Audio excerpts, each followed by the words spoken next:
Bienvenidos, hoy grabaremos aquí desde Jasón y hoy tenemos la suerte de tener a todos, a Maider, a Mario, a Bea, y yo hoy quería tratar un tema que es la doble excepcionalidad, ¿vale? Y vamos a intentar dar respuesta a todas esas preguntas, todas esas cosas que vamos viendo en el día a día, ¿vale? Venga, empezamos, Bea. ¿Qué es la doble excepcionalidad? A los que te están escuchando, venga.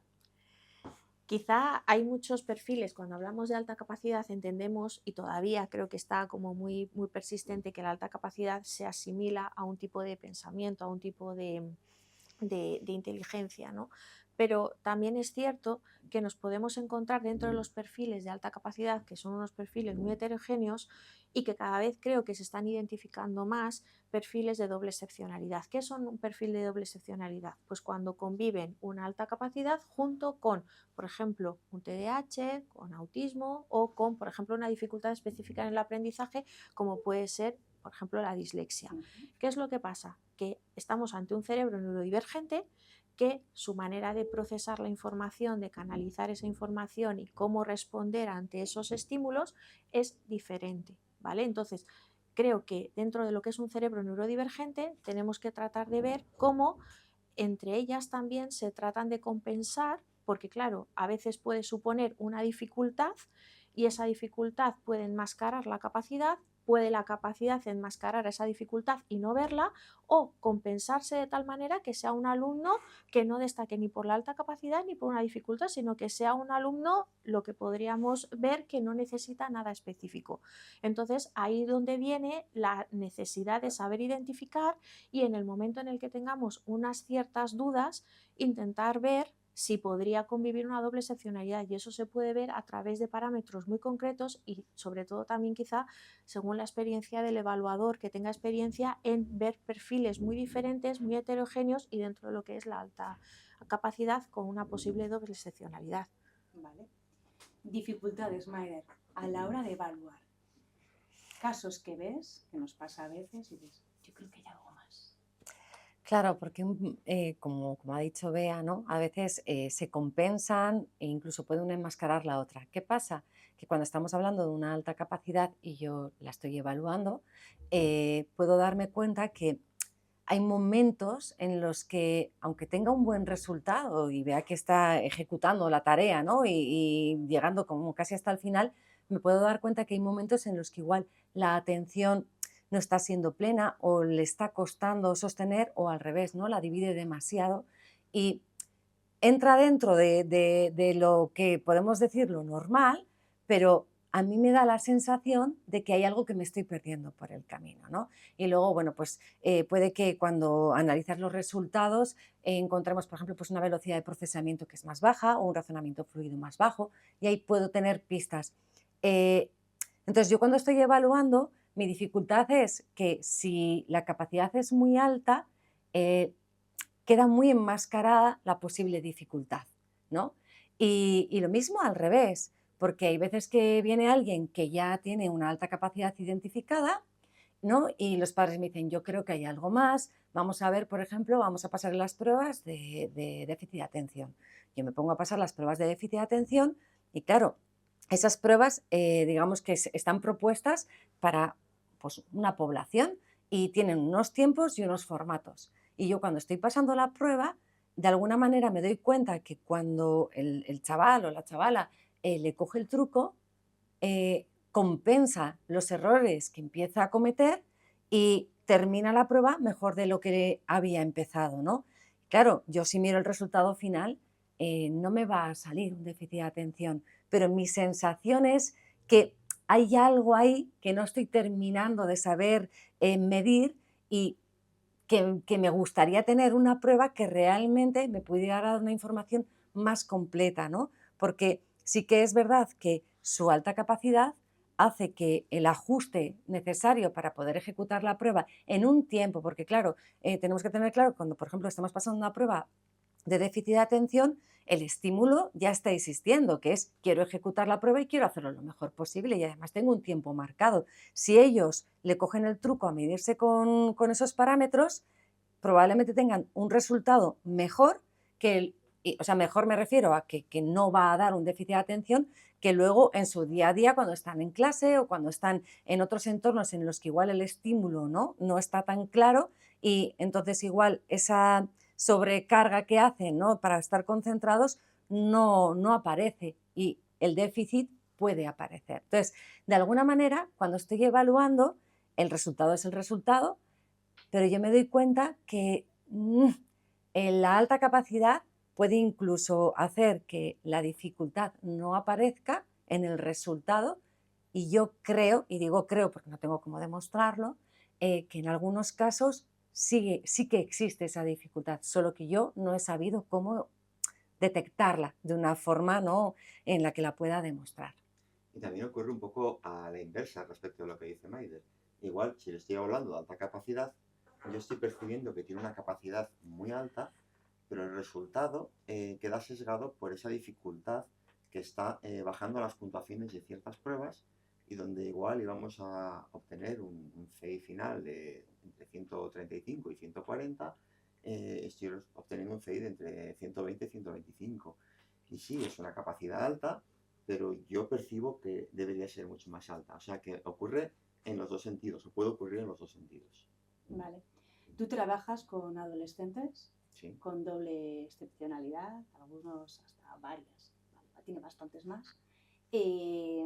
¿Con cuáles te encuentras? Bueno, como dice Ainhoa, me encuentro con dobles excepcionalidades y con excepcionalidades múltiples, que a veces tienes más de dos excepcionalidades, ¿no? Estoy trabajando con varios casos que son alta capacidad, tienen rasgos autistas y además TDAH. Entonces, claro, eso es una bomba de relojería, porque al final el pobre chaval o la pobre chavala no sabe ni quién es, ¿no? Entonces, al final, tienes que tener en cuenta que las etiquetas están bien para saber por dónde tirar, pero yo me centro siempre en cuál es el objetivo de la persona y cuál es el camino que tenemos que conseguir, ¿no? Si, por ejemplo, tenemos dificultades de relación social, pues porque mis características autistas me dificultan una relación, de entender los contextos no verbales y todo lo que los demás interpretan de otra manera, pues entrenamos y aprovechamos esa capacidad que tenemos para simular escenarios, entrenar situaciones y además la capacidad les puede ayudar a rendir mejor, ¿no? Si tenemos una dificultad de atención, pues vamos a ver cómo poner el foco o cómo trabajar. Pues yo utilizo mucho, por ejemplo, el sistema Pomodoro o ese tipo de sistemas en las que dices, bueno, venga, no vamos a trabajar más de 20 minutos centrando la atención en algo y fuérzate a parar o fuérzate a continuar, ¿no?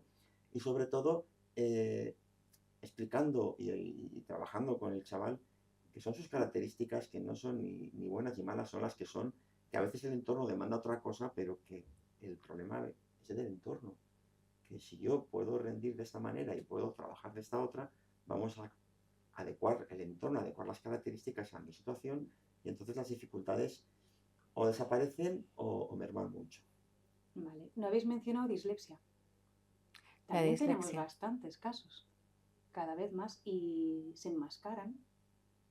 Vea, dislexia controlas más esa parte. Quizá porque lo vivo de una manera muy, muy directa, pero por ejemplo, cuando hablamos de una doble excepcionalidad, para un nivel a lo mejor principiante o para las personas que a lo mejor no están muy familiarizadas con la doble excepcionalidad, ya de por sí el concepto de tener una alta capacidad intelectual con una dificultad específica en el aprendizaje, ya de por sí parece como que eso no es congruente, ¿no? Como que puedo tener una alta capacidad intelectual pero luego tengo una dificultad a la hora de aprender. Es como que Sí. a veces puede llegar a chocar. Y es una realidad. Es una realidad que nos encontramos con muchos perfiles en los que convive esta doble excepcionalidad y cuál es la dificultad o por lo menos las áreas donde yo puedo ver donde tenemos que poner el foco. Lo primero, que una dislexia, igual que en otras dobles excepcionalidades sí que podemos atenderlas de una manera temprana, una dislexia, una dificultad específica en el aprendizaje es un poco más complejo. ¿Por qué? Porque primero, la lectoescritura es un proceso que no se lleva a cabo hasta los 4, 5, 6 años, con lo cual podemos entender que puede ser una dificultad madurativa, con lo cual tenemos que dejar al niño su propia evolución para que esos conceptos los vaya trabajando, pero sí que es verdad que luego vemos que cuando son más mayores es cuando esa dificultad ya cada vez es más difícil de compensar. A medida que sube el nivel educativo, o sea, la dificultad a la hora de aprender los conceptos, es cuando empezamos a ver ciertas dificultades que incluso niños que han aprendido a leer solos, que explicándole cómo es la dinámica de la lectoescritura, ellos han podido aprender de una manera muy autónoma, muy sencilla, que incluso la lectura tenía un buen ritmo de lectura, pero cuando empiezas a ver ya en torno a tercero, cuarto, quinto,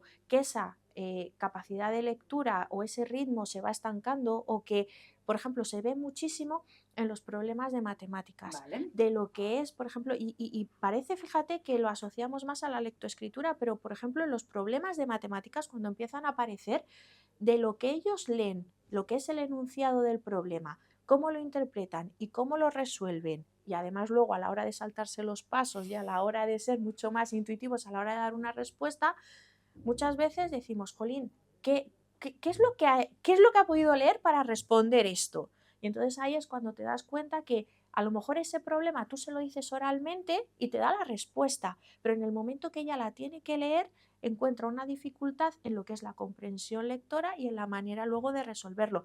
Por ejemplo, para los que son más adolescentes y por ejemplo, ya empieza una dificultad, las ecuaciones a la hora de despejar, se les olvidan las X, se les olvidan la Y. Entonces yo, por ejemplo, recomiendo utilizar varios colores, porque claro, tienes que estar continuamente reforzando algo que desde su punto de vista se les puede escapar de una manera muy, muy sencilla, o resolver todo y se le olvida el resultado. Y entonces a partir de ahí empiezan otro problema, pero el resultado no está, ¿no? Entonces todo este tipo de cosas que a priori, si tú eres profesor y dices, ¿cómo puede ser este niño altas capacidades? Si mira las dificultades, mira el examen. Bueno, pues hay que saber también entender que eso puede ser indicadores para verlo desde otro prisma y puede ser un caso de doble excepcionalidad, claro.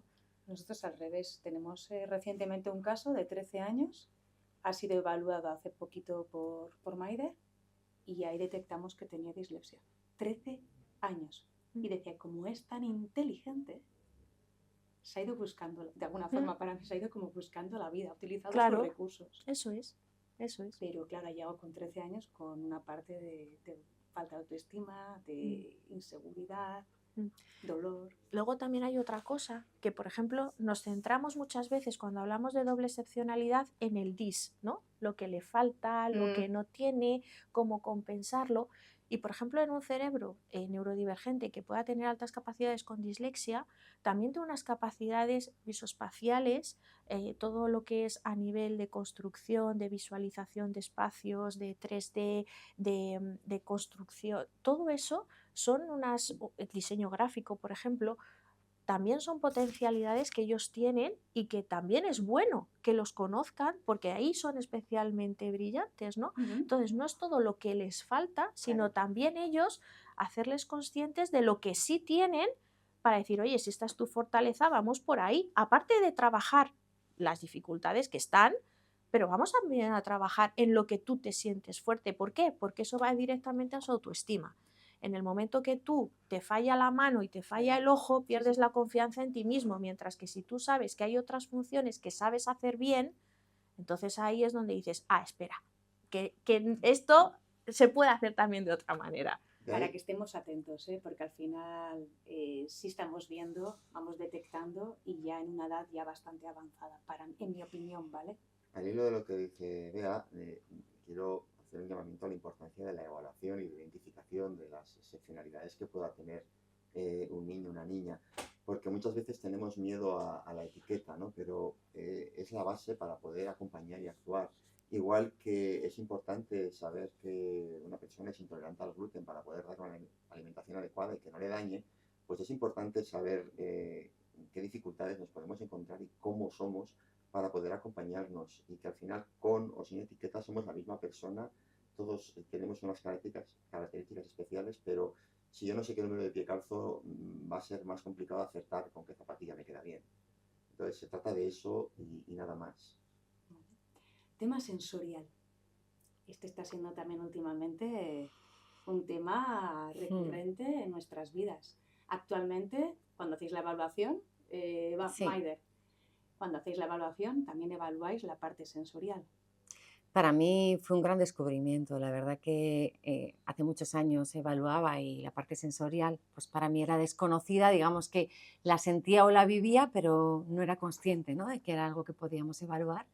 Y cuando descubrí los perfiles sensoriales, ¿no?, cuando pasamos una serie de cuestionarios, al final consiste en un cuestionario que se rellena con el niño, otro rellenan los padres, otro rellena la escuela. Y bueno, también observación y mucha parte, ¿no?, de compartir con ellos, pero digamos que a través de esos cuestionarios recibimos información de cómo percibe el entorno a nivel visual, auditivo, táctil, gusto, movimiento, todo, digamos, todos los sistemas que tenemos para recoger la información que viene del entorno y al mismo tiempo cómo regulamos esa información, ¿no? Si yo integro o no integro lo que estoy escuchando. ¿A qué me refiero con esto? Si yo oigo un ruido y es un ruido que no es importante y que no es demasiado, o sea, no me puede dañar, no es demasiado estridente, si lo regulo bien, probablemente lo he oído, pero no lo proceso más allá porque no tiene importancia, no es significativo para mí. Si no integro bien sensorialmente, puede que oiga ese ruido y digamos que no haya un filtro, entra y al final atiendo a eso cuando no necesito atender a eso y tenía que estar atendiendo a esto, por ejemplo, y así con cada uno de los sentidos, ¿no? Entonces, ese perfil sensorial nos da, por un lado, la imagen de cómo se recibe la información a través de todos los canales y al mismo tiempo nos da información de cuánto de activa soy yo para buscar experiencias que me estimulen, ¿no? Cuánto de activa soy yo para evitar experiencias que me estimulen, cuánto me afectan las experiencias que tengo estimulantes, ¿no? Y cuánto me pueden llegar a bloquear o a limitar. Entonces, con toda esa información, claro, nosotros nos podemos hacer una idea de cómo está esa persona en su casa, en la calle, en el colegio, y cómo todo esto, porque claro, estamos constantemente en contacto con el entorno y recibiendo información a través de los sentidos. Entonces, si yo no filtro o no integro de una forma saludable y al mismo tiempo soy una persona que soy muy activa a la hora de recibir estímulos y hay un momento ya en el que me afectan muchísimo, luego si en el colegio resulta que me dicen, pues que se distrae, hombre, pues ahí ya tengo, ¿no?, una gran información de decir, no, es que mira, es que lo que le puede estar pasando a Maider es que si está viendo por la ventana, está uno levantándose, está el compañero jiji, jaja, todos esos estímulos están haciendo que ella igual no esté siendo capaz de filtrar y estar atenta a lo que dice el profesor porque está, ¿no? Y si eso lo juntamos con una persona que tiene un estilo, ¿no?, a la hora de razonar más divergente, que es con toda la información que recibo del entorno, no hago más que hacer, ¿no?, enlaces y enlaces y enlaces, pues claro, voy a estar a todo menos a la cosa concreta que me estés proponiendo, a no ser que sea súper, súper interesante para mí, ¿no?, y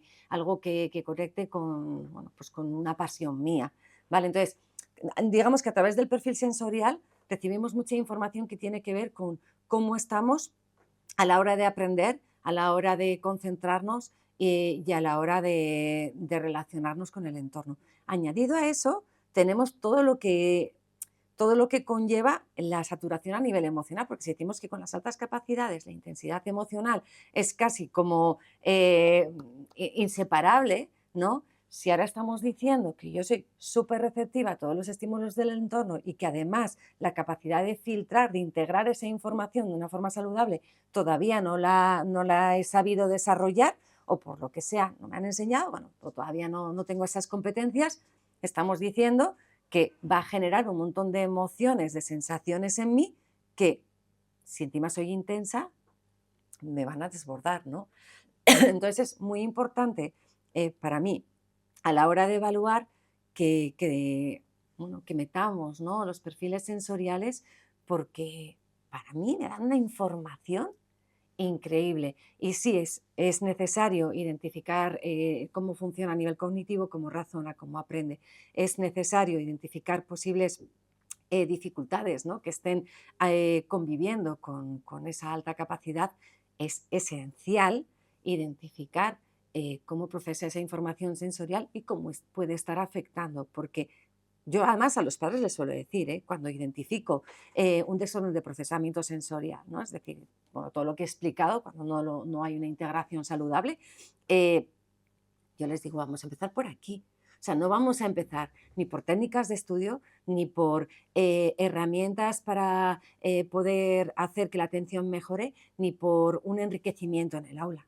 Eso está estupendo. Primero vamos a trabajar la integración sensorial y herramientas para poderse regular, porque si no estás tú de una forma, digamos, tranquila y regulada, por mucho que yo te dé, no lo vas a poder recibir y no lo vas a poder hacer, ¿no? Y además nos jugamos que luego los profesores o el entorno que está intentando meter un enriquecimiento o unas medidas, si yo todavía no estoy siendo capaz de recibirlas y no mejoro, igual tú te cansas y dejas de hacerlo, ¿no? Primero vamos a trabajar esa parte sensorial y luego, bueno, por lo menos eso es lo que yo suelo proponer porque para mí es lo que está funcionando. Vamos aprendiendo.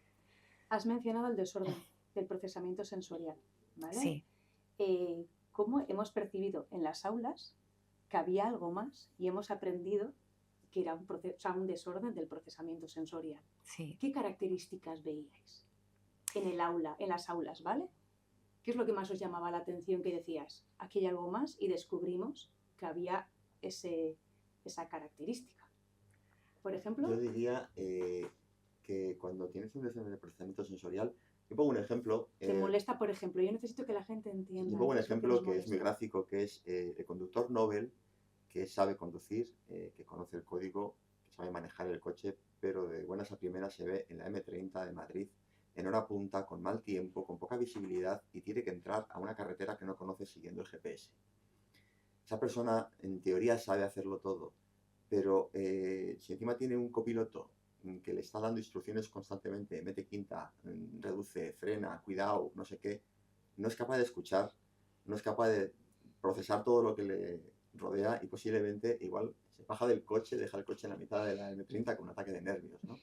Pues todo esto muchas veces se observa en el colegio. Tú ves un niño que de repente se bloquea, coge una rabieta, aparentemente sin motivo para el entorno, porque lo que ha ocurrido desde el entorno dicen es que no es para tanto tampoco, pero para él sí, él está bloqueado, no atiende a lo que le estás diciendo, parece como que está ahí ausente en su mundo de enfado o de rabieta o de lo que sea, y realmente lo que está es saturado sensorialmente, no es capaz de procesar, no te está escuchando, y en ese momento lo único que puedes hacer es, en ese momento, acompañar hasta que pase ese momento de crisis y luego ya veremos cómo vamos actuando. Pero ese suele ser el síntoma por el que vienen, que son disruptivos, que molestan en clase y que no saben por qué, que no hay un motivo aparente, pero el chaval o la chavala no es capaz de gestionar lo que le está rodeando, cuando los demás sí. ¿Sonido? Claro, las aulas suelen tener mucho eco y además los profesores, bueno, pues tienen la voz que tienen, hay veces que la tienes más cansada, hay veces que llevas, bueno, un componente emocional también, lo reciben todo. Entonces, y luego que en clase normalmente no hay silencio absoluto, ¿no? Uno se mueve, el otro hace una gracia, entonces todos esos sonidos, si todos entran, yo suelo decir, ¿no?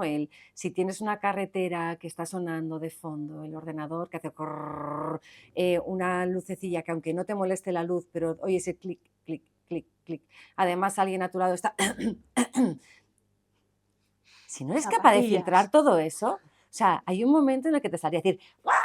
¿No? ¡Para! Y alguien te puede mirar y decir, ¿pero qué te pasa? Y no, este ruido, y los demás igual no se han dado cuenta. Entonces, las clases, las aulas están llenas de estímulos, llenas. Las casas están llenas de estímulos. Entonces, aprender a ofrecer espacios en donde nos podamos regular y si no, yo suelo decir, primero, espacios donde se puedan regular, que puedan salir del aula o dentro del aula, un choco, un pequeño lugar en el que puedan aislarse un poquito. Y si no tenemos eso, por lo menos permitirles a ellos utilizar elementos que les ayuden a regularse, ¿no? Pues hay cacharritos que son para espachurrar, otros que son colgantes que son para tocar, que te puedas balancear. A mí, por ejemplo, el balanceo me ayuda un montón.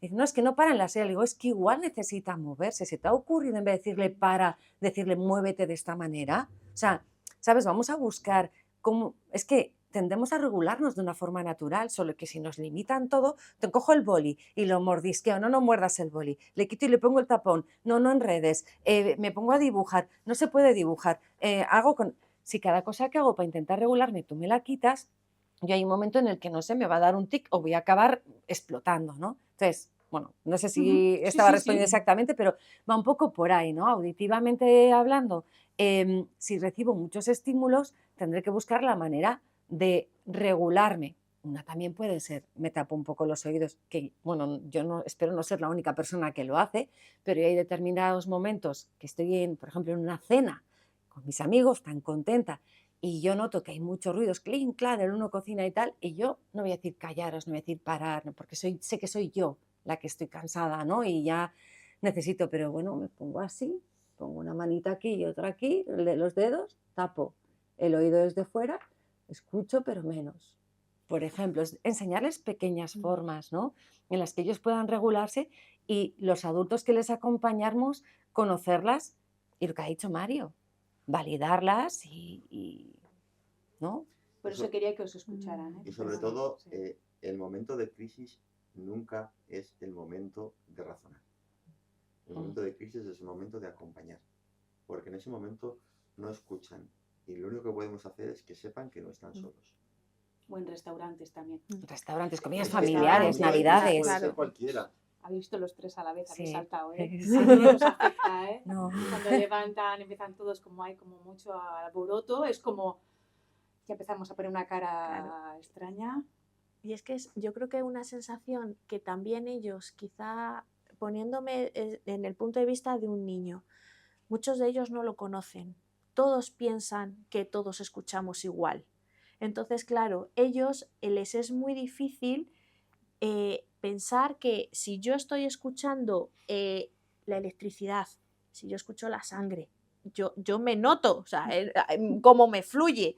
Entonces, entiendo, porque como yo no tengo otras experiencias, porque yo soy yo, pero yo no vivo en tu cuerpo, entiendo que lo que yo noto y lo que yo siento, tú también. Entonces, además, desde el punto de vista de niño, inocentemente va a ir a decirle al otro, jolín, es que está entre las agujas del reloj, el de los velcros de las zapatillas, el de la cremallera, el de no sé qué, el boli que al escribir, el lápiz, esa cuando tiene la mina, que tiene un poco como más raspa, todo eso que para otra persona directamente saca punta y dice, bueno, ya se irá, para nosotros es que es crispante. Entonces, ¿qué es lo que pasa? Que recibe desde el adulto, primero, que entiende que eso le pasa a todo el mundo, el saber que eso no le pasa a todo el mundo, creo que ya es un hallazgo en sí, pero luego, por otra parte, también es verdad que muchas veces a lo mejor ellos lo intentan explicar y es, qué exagerado, pues ya está el ruiditos, pues ya está la olores, pues ya está no sé qué. Y claro, realmente es que ellos no lo pueden controlar, que eso también es otra cosa importante, o sea, que es que para ellos forma parte de su procesamiento.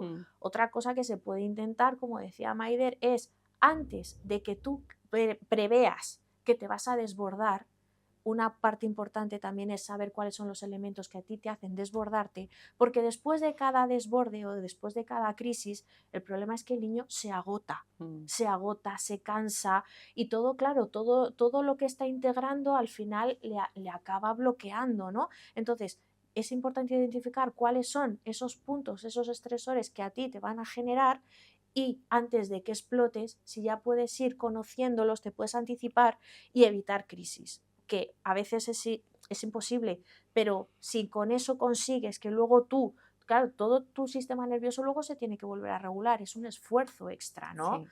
Entonces, por eso muchas veces cuando los padres sale el niño del colegio, dice, madre mía, es que es una olla express, claro. Es que piensa todo lo que lleva acumulado durante muchas horas con mucho estímulo y que además el resto no percibe igual. ¿Qué os pasa cuando vais a los centros comerciales, a determinadas marcas que tienen los ambientadores? Además es un ambientador específico, es marketing puro y duro. Los olores. Mira, ¿ves? Todos aquí se están riendo.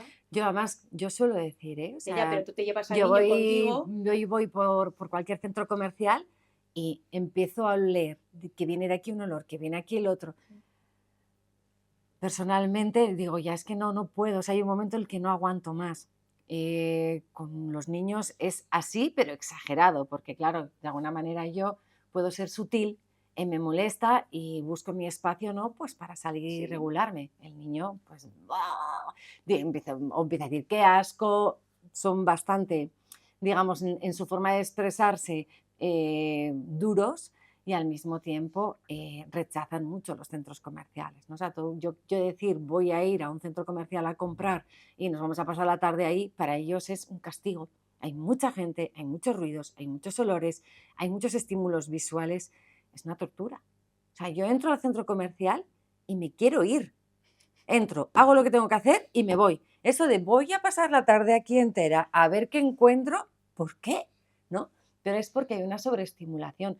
Y eso me pasa a mí, que ya soy adulta, me pasaba a mí de pequeña, pero es que les pasa a muchos de los niños, ¿no? Bueno, luego hay muchos perfiles, porque puede haber otro que le guste mucho, pues yo que sé, que sea muy táctil o muy visual, ¿no? Y determinadas marcas disfrute un montón yendo a Sí, verlas, sí. a tocarlas, etcétera, pero estoy hablando como en general, ¿no? Que claro, si decimos vamos a hacer la compra y es que cada vez que vamos a hacer la compra monta un pollo porque, claro, o sea, es que no hay forma, y os voy a decir, ¿se te ha ocurrido pensar que igual el hacer la compra para él o para ella puede ser una actividad realmente insoportable? Puedes intentar hacer la compra en periodos más cortitos de tiempo o en centros o en supermercados De que sean barrio. más pequeñitos y por partes. Es decir, vamos a probar si es la compra o si es todo lo que conlleva, ¿no? el hábito de Para que hacer la estemos compra, pendientes, que a para veces saber qué está padres hacemos pasando. lo mejor que sabemos y podemos, como decimos siempre, sin maldad, pero casquetas en el supermercado, porque fíjate, porque es un niño caprichoso, porque ya me la ha montado, que Claro, seamos conscientes de, se agarra el berrinche, igual es que no puede más. por lo menos tenerlo en cuenta e ir probando lo que has dicho, a ver si... Sí, sí, yo uno de mis hijos odiaba el supermercado desde que era un bebé. Yo decía, no puede ser, según entrábamos en el centro comercial, o sea, era un Cristo increíble, dejé de ir con él, claro. Entonces, pero no sabíamos lo que pasaba, simplemente es que no me compensaba, porque no me centraba en lo que tenía que comprar. Entonces, pero no lo sabíamos. Sin más. ¿Algo más que añadir, chicos? Bueno, yo insistir en que a mí lo importante es conocer, conocer quiénes somos, conocer nuestros puntos fuertes, conocer allí donde podemos sufrir y de esa manera podremos acompañar. Si no, es como, no sé, dar golpes a ciegas hasta que acertemos. Y lo segundo, validar. Con la doble excepcionalidad, y yo creo que es importante para todos, pero excepcionalmente cuando hay una dificultad, cuando hay sufrimiento, que las personas importantes, referentes para ti, educadores, madres, padres, hermanos, familia, validen, es lo primero para establecer el vínculo con el chaval o la chavala, y a partir de ahí, validando, vinculando y conociendo lo que pasa, evaluando, identificando, podremos acompañar. ¿Algo más? Yo, de cara a la respuesta educativa, que claro, a mí es que me parece muy importante adecuar una respuesta educativa, porque luego una mala respuesta educativa, una inadecuada o inexistente respuesta educativa, luego tiene un efecto directo en la parte socioemocional, pero sobre todo de cara a la autoestima, a cómo se ven, a cuál es su desarrollo del sentimiento de identidad, ¿no? de que ellos van desarrollando a lo largo de la etapa. Entonces, entiendo perfectamente la complejidad de adaptar una respuesta educativa individualizada, o sea, lo que cada niño necesita, pero tenemos que tener en cuenta que estamos hablando de doble excepcionalidad, es decir, cuando tú estás ante un niño que por una parte tiene una alta capacidad intelectual, pero luego tiene otra, por ejemplo, una dificultad en el aprendizaje, si tú aplicas solo lo de unas medidas para trabajar la dislexia, tú tienes también que tener en cuenta que luego otro niño te está pidiendo un enriquecimiento y que necesita más. Es decir, no pongamos el foco en cada una de ellas, o sea, sino que lo entendamos de una manera un poco más global, porque necesita el oxígeno de la alta capacidad y luego necesita el refuerzo o esa ayuda, pero una cosa no puede ser excluyente de la otra y tampoco puede ser un motivo el que tenga una dificultad el impedirle participar en programas de enriquecimiento. Lo necesita ambos. Ambos. Totalmente. Entonces, ¿es difícil? Claro, como muchas otras cosas en la vida, pero como decía Mario, es que tenemos que saber a quién tenemos delante y las necesidades que tiene. Yo corregiría, no diría difícil, diría un reto. Hombre, Siempre decimos, venga, reto, ¿no?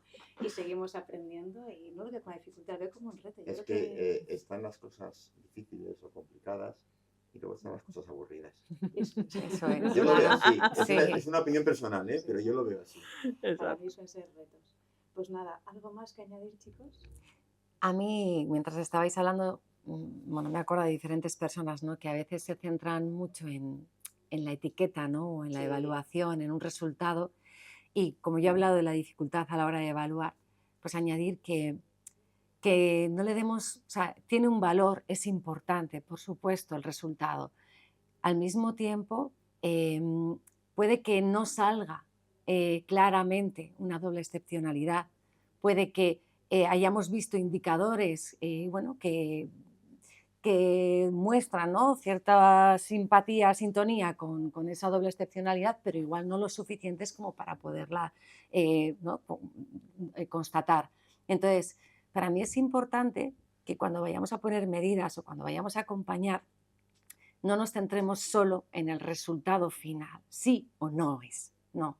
Ha salido todo esto, todo este rango, todas estas necesidades, todas estas propuestas, ¿no?, que estamos haciendo nosotros, y vamos a intentar ofrecer recursos para que el desarrollo máximo se pueda dar, sea o no sea definitivo o marcado el resultado, ¿vale? Para mí esa parte sí es importante, porque muchos padres es como que lo buscan normal, porque igual desde el centro se lo están pidiendo.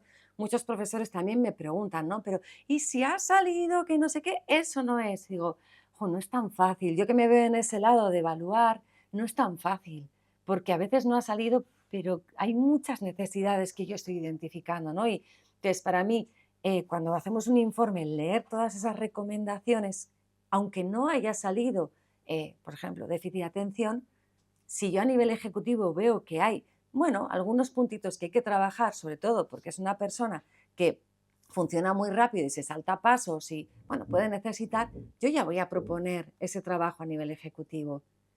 Vamos a intentar tenerlo en cuenta, ¿no? No hace falta que tenga un déficit de atención para que yo trabaje las funciones ejecutivas. Añadiría eso. Pues nada, chicos, espero que os haya aportado y nada, sacaremos otra temática otro día, más y mejor. Gracias. Gracias. Gracias.